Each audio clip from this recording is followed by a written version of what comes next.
My name is Ethan Wall, and I will be presenting Ai Weiwei, Art Under Tyranny. Ai Weiwei was born in 1957 and currently resides in Beijing, China. Throughout his life, he was passionate about being an activist and art, although to him they might be synonymous. He's famous for his artwork and his portrayal of the interaction between the Chinese government and its people, or lack thereof, and also for his work in the 2008 Olympics. Although criticized for the artwork he's created through his life, he's continued to be an activist for human rights, democracy,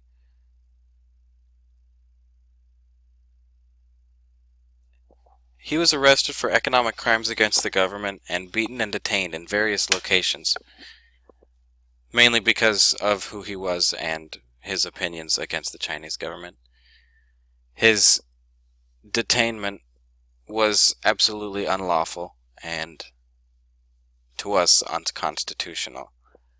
But this, well, they don't have the constitution in China. This in mind, Ai Weiwei was kept and held for 81 days. Only after the events of 2008 earthquake in China, and only after Ai Weiwei's reaction and his following exhibits that pointed out the inadequacies of the Chinese government and the lack of interaction between the infrastructure of the buildings that housed thousands of children.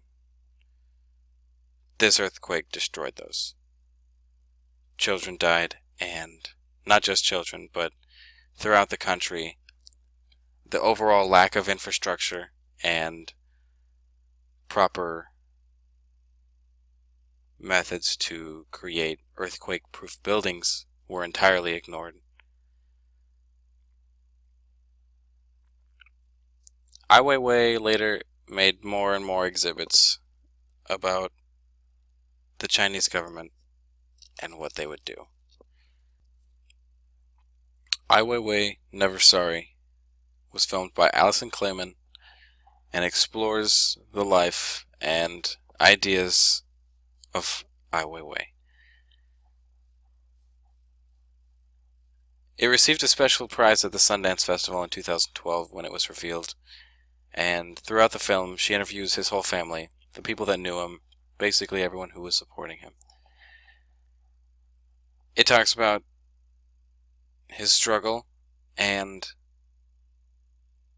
the detainment that he faced by the Chinese government, only for saying what he felt he needed to say.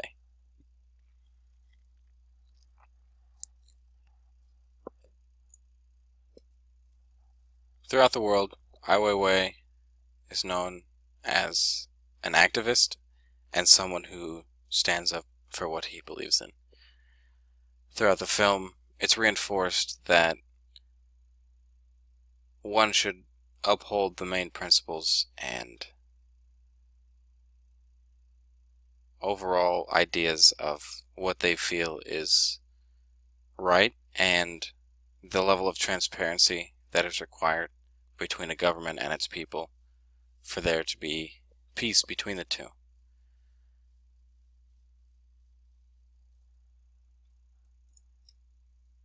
Thank you.